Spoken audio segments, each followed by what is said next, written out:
এটা উদাহৰণ হিচাপে কি দিছো মই sunflower হয়নে তেনেকৈ আৰু এটা কোৱাচোন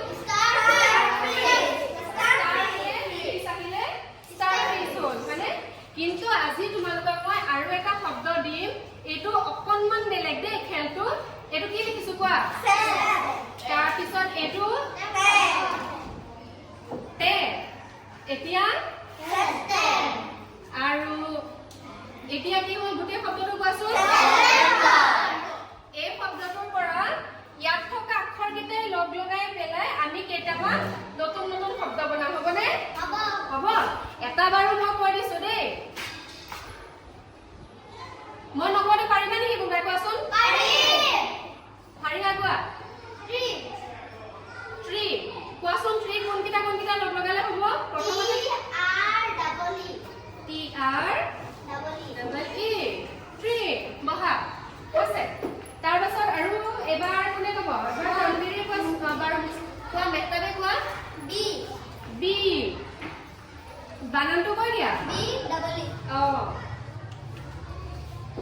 আৰু কোৱাচোন কোনে ক'বা মিট নে মিট নে বিট মিট মাংস মিটটো নে নহয় তেতিয়াহ'লে বানানটো কৈ দিয়া M তাৰপিছত EET MEET মিট মানে কি লগ পোৱা বহা আৰু কোনে ক'বা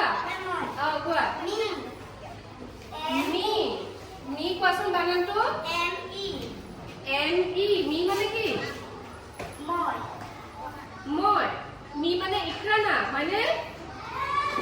ইকৰানা নেকি তুমি বুলি কৈছা যে হয়নে হয় মি মানে মই আমি কেইটা পালো এটা দুটা তিনটা চাৰিটা আৰু এটা কোনে ক'বা কোৱা কোৱাচোন বেট কৈছা পেট মানে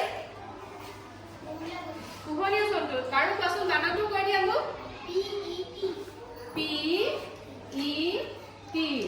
এতিয়া চব বেলেগ বেলেগ কালাৰ চক লৈছো হয়নে আৰু এটো আচলতে মই এটো গুলপীয়া পিংক কালাৰে ল'ব লাগে কিয় লৈছো কোৱাচোন বাৰু এটো মই কিয় এনেকে সেউজীয়া ৰঙৰ চক দি লিখিলো কোৱা কাৰণ ইয়াত দুটা আখৰ আছে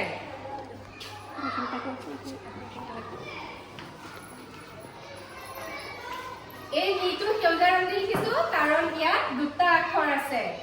তাৰ পাছত এইকেইটা গুলপীয়া দি লিখিছো কাৰণ ইয়াত কেইটা আছে চাৰিটা আছে